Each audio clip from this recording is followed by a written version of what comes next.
Hello दोस्तों, मैं दिनेश लांबा और आज हम बात करेंगे एनिमल हस्बेंड्री में बफेलो भैंस के बारे में। देखो भैंस के ब्रीड पढ़ेंगे आज। भैंस की नस्ल बफेलो भैंस।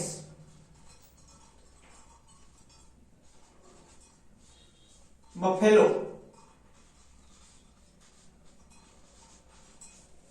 भैंस या बफेलो। देखो भैंस दो प्रकार से पाई जाती है, अफ्रीकन, दूसरी एशियन। अफ्रीकन भैंस, अफ्रीकन बफेलो, ठीक है। और दूसरी कौन सी पाई जाती है? दूसरी पाई जाती है Asian buffalo. Asian buffalo, buffalo, ठीक है। वैसे दो प्रकार से पाई जाती है, अफ्रीकन बफेलो, एशियन बफेलो। अब देखो एशियन बफेलो भी दो प्रकार से पाई जाती है। वैसे बता दूं मैं, अफ्रीकन बफेलो अफ्रीका महाद्वीप में पाई जाती है और एशियन बफेलो एशिया महाद्वीप में पाई जाती है। अब देखो एशिया महाद्वीप में ये भी दो प्रकार से पाई जाती है। देखो पहली होती है, देखो जंगली, जंगली भैंसे, ठीक है, जंगली भैंस, ठीक है। और दूसरी पाई जाती है पालतू भैंस। पालतू भैंस कौन सी पाई जाती है? पालतू भैंस। अब देखो ये पालतू भैंस भी दो प्रकार से पाई जाती है। पहली होती है river, river buffalo, river buffalo. और दूसरी होती है स्वैम्प बफेलो। कौन सी होती है? Swamp buffalo, swamp buffalo. River यानी जलीय भैंसे और स्वैम्प यानी दलदली क्षेत्र वाली भैंसे। मैं हिंदी में भी लिख देता हूं, जलीय भैंस, जलीय क्षेत्र वाली भैंसे, जलीय क्षेत्र वाली भैंसे, ठीक है। और ये दलदली क्षेत्र वाली भैंसे, दलदली क्षेत्र वाली भैंसे, ठीक है। देखो भैंसे दो प्रकार से पाई जाती है, अफ्रीकन बफेलो, एशियन बफेलो। जो अफ्रीका महाद्वीप में पाई जाती है वो अफ्रीकन बफेलो, जो एशिया महाद्वीप में पाई जाती है वो एशियन बफेलो। देखो एशियन बफेलो दो प्रकार से पाई जाती है। देखिए जंगली भैंसे, पालतू भैंसे। अब पालतू भैंसे दो प्रकार से पाई जाती है, पहली रिवर और दूसरी स्वैम्प। रिवर यानी जलीय क्षेत्र वाली भैंसे और स्वैम्प यानी दलदली क्षेत्र वाली भैंसे। ये देखो ये पालतू भैंसे है ना, ये जलीय क्षेत्र वाली, ये इनके दुग्ध प्रोडक्शन, मिल्क प्रोडक्शन कितना होता है? 1300 से 2000 लीटर प्रति व्याध होता है। कितना होता है? देखो याद रखना है, 1300 से 2000 लीटर प्रति व्याध। अब ये देखो जलीय क्षेत्र वाली भैंसे कहां पाई जाती है? जलीय क्षेत्र वाली भैंसे पाई जाती हैं भारत, पाकिस्तान, यूरोप, यूनान। और ये सांगानेर, इंडोनेशिया और थाईलैंड कहां पाई जाती है?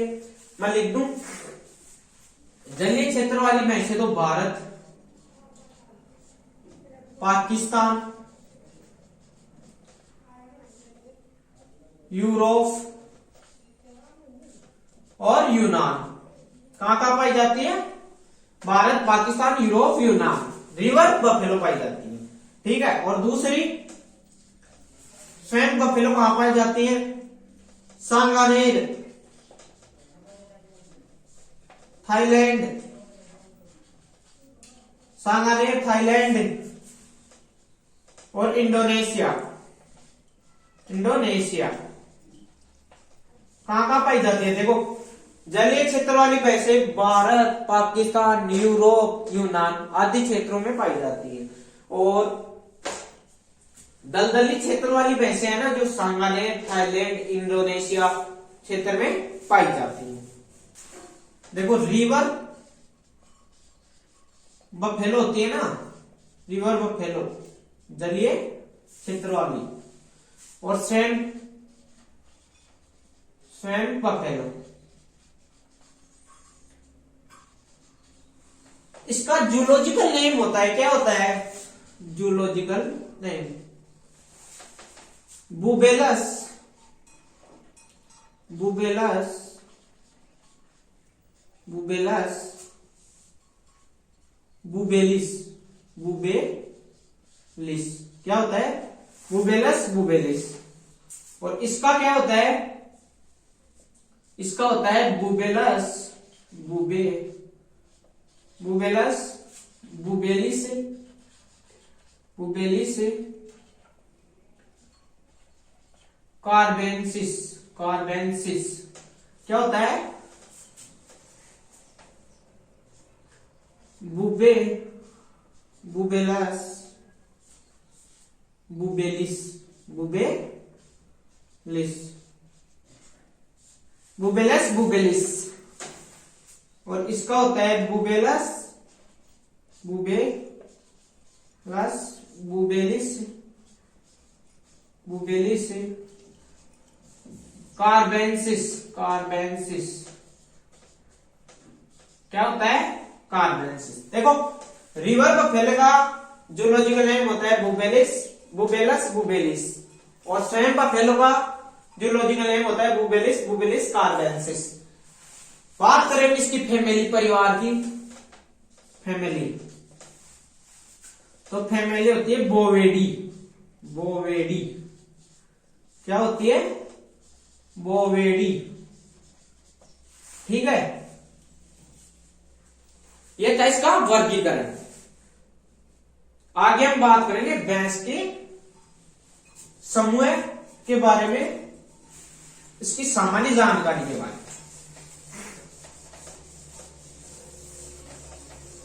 देखो, भैंस के समूह को क्या कहते हैं? जहां भैंस एक जगह पेड़ के नीचे एकत्रित होती है, उस जगह को क्या कहते हैं? देखो, समूह को, समूह ग्रुप हर्ड कहते हैं। क्या कहते हैं? हर्ड। और प्रौढ़ नर को क्या कहते हैं? प्रौढ़ नर। प्रौढ़ नर को क्या कहते हैं भाई? बुल बुबेलस, यानी कि भैंसा, बुल बुबेलस या भैंसा। और प्रौढ़ मादा को क्या कहते हैं? प्रौढ़ मादा। इसको क्या कहते हैं? प्रौढ़ मादा को कहते हैं भैंस। क्या कहते हैं? भैंस। ठीक है, बफेलो। और वयस्क नर होता है जो इसका, वयस्क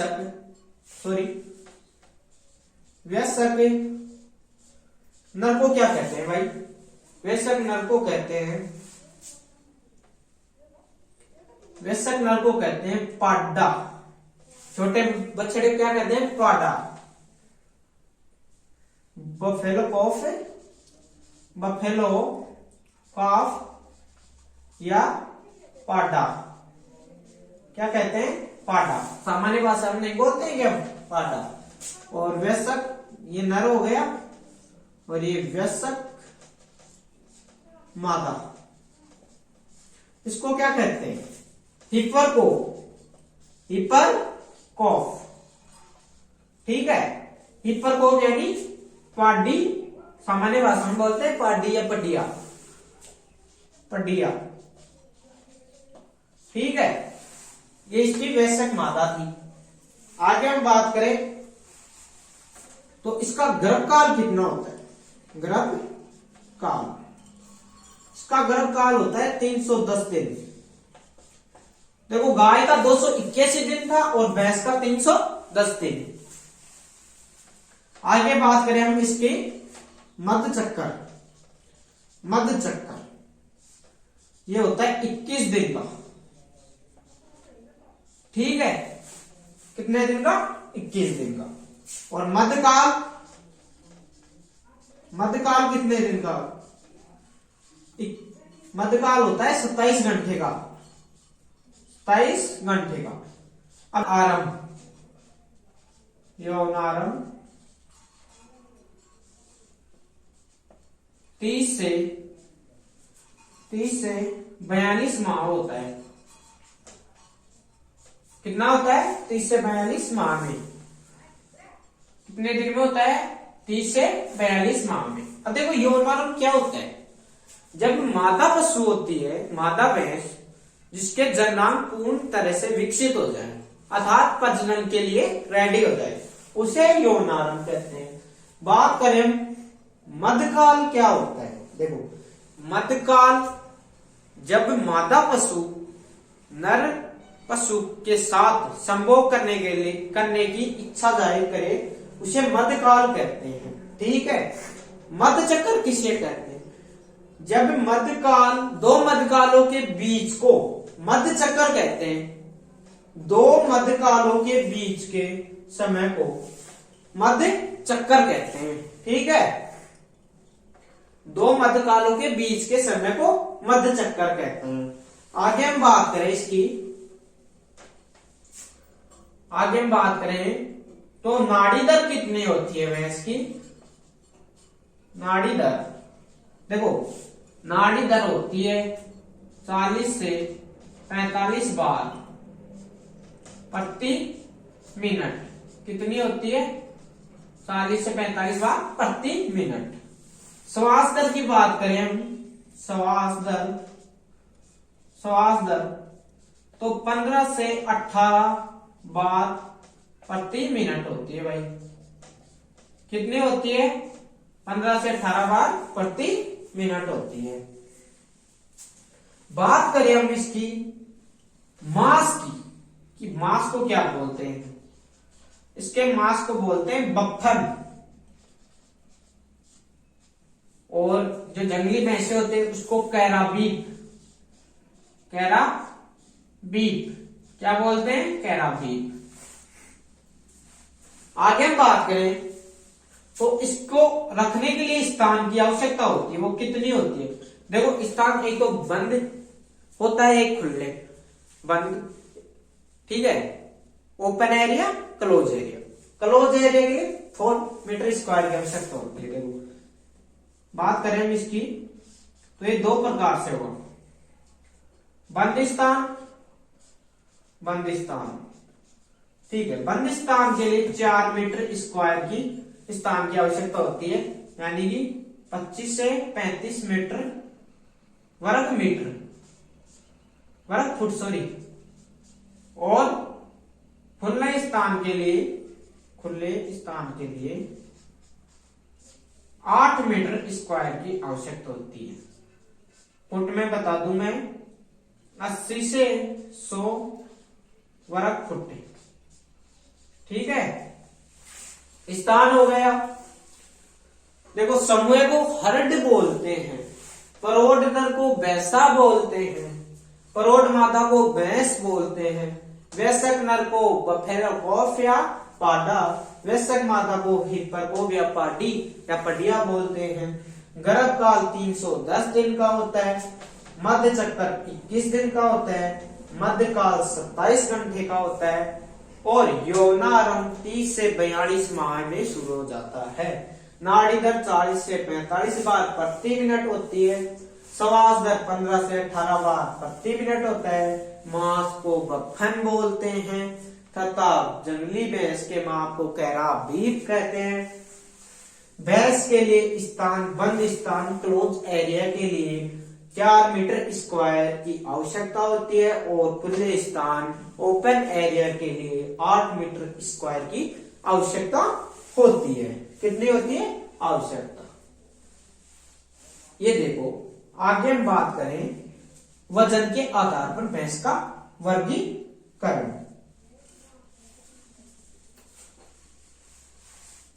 वजन के आधार पर भैंस का वर्गीकरण।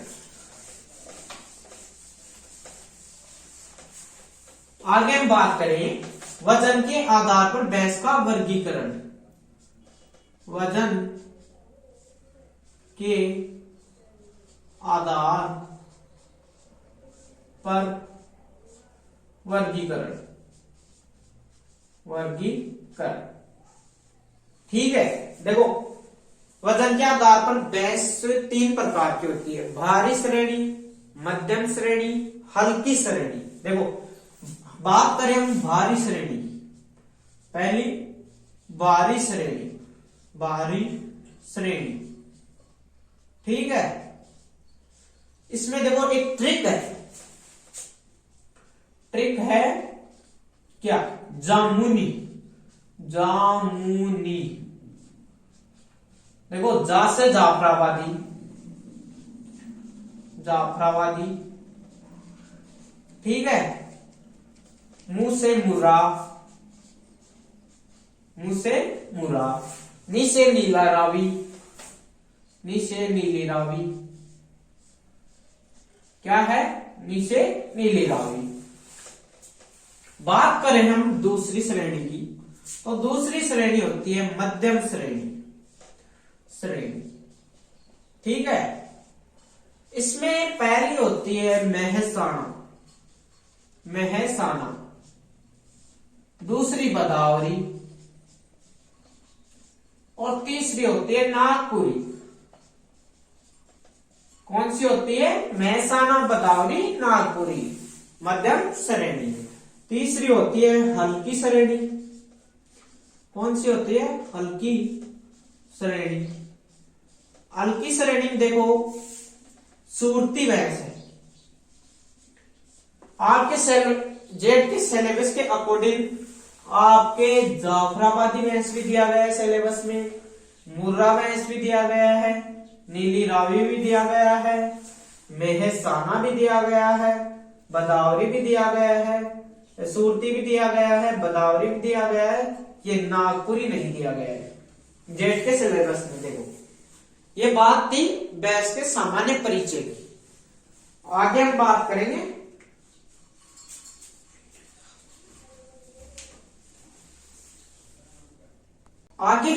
करेंगे भैंस की नस्ल मुर्रा। किसकी, मुर्रा, मुर्रा नस्ल की। मुर्रा नस्ल देखो उत्पत्ति स्थान, ओरिजिन पैलेस, उत्पत्ति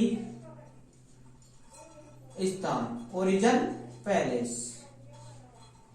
इसका ओरिजिन पैलेस है रोहतक, रोहतक,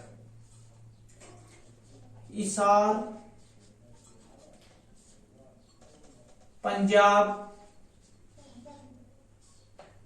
दिल्ली और हरियाणा। कौन सा है, हरियाणा। ओरिजिन पैलेस है रोहतक, हिसार, पंजाब, दिल्ली, हरियाणा।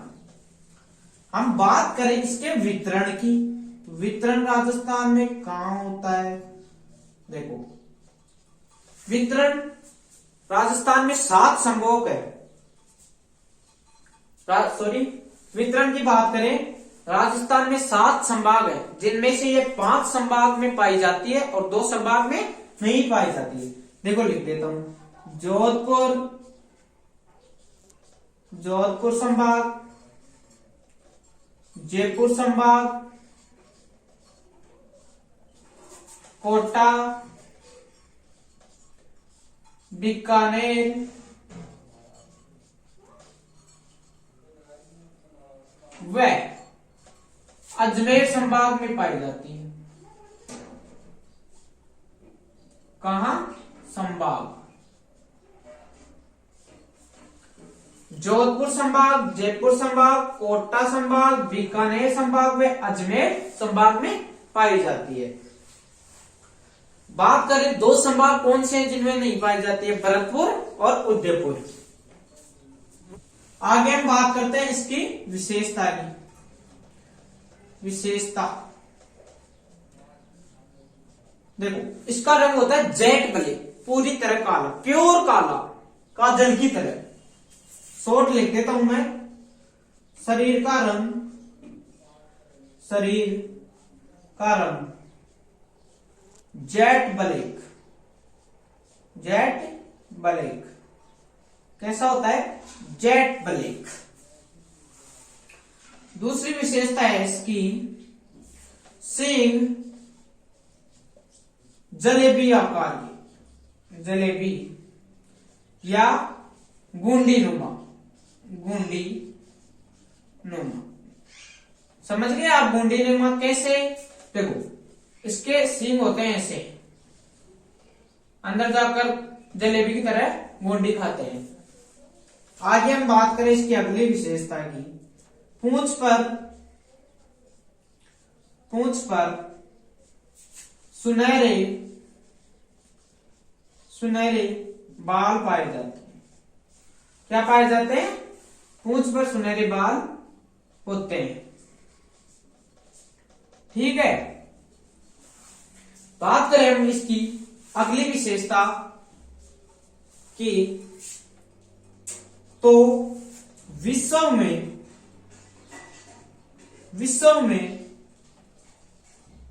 सबसे ज्यादा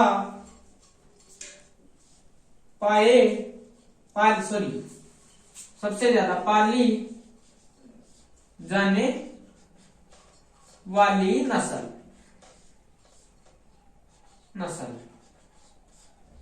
करें इसकी ओरिजिन पहले इसकी, तो रोहतक, हिसार, पंजाब, दिल्ली, हरियाणा। इनमें से इंपॉर्टेंट है रोहतक, इसको अंडरलाइन कर लो। इसके बाद हम राजस्थान में वितरण क्षेत्र की बात करें तो राजस्थान में 7 संभाग है, उनमें से 5 संभाग में ये पाई जाती है, 2 संभाग में नहीं पाई जाती है। 2 संभाग कौन से हैं वो बताता हूं। पहले पाए जाने वाले संभाग की बात करें, जोधपुर, जयपुर, कोटा, बीकानेर, अजमेर संभाग। 2 संभाग है, भरतपुर और उदयपुर। उसके बाद बात करें हम इसकी विशेषता। शरीर का रंग जेट ब्लैक होता है, प्योर काला, काजल की तरह। सींग जलेबी आकार के होते हैं, गुंडी नुमा। पूंछ पर सुनहरे बाल होते हैं। विश्व में सबसे ज्यादा पाई जाने वाली नस्ल है, पूरे विश्व में सबसे सुंदर नस्ल है। बात करें हम इसके आगे यूटिलिटी, उपयोगिता की। देखो मुर्रा भैंस की उपयोगिता की बात करें तो इसका मिल्क प्रोडक्शन कितना होता है भाई? इसका मिल्क प्रोडक्शन होता है, मिल्क प्रोडक्शन, दुग्ध उत्पादन होता है भाई इसका 1800 से 2500 लीटर प्रति व्यात होता है भाई। कितना होता है? 1800 से 2500 लीटर प्रति व्यात। और इसके दूध में वसा, फैट कितनी पाई जाती है भाई? वसा होती है 7% वसा पाई जाती है। ये 3 मुर्रा भैंस।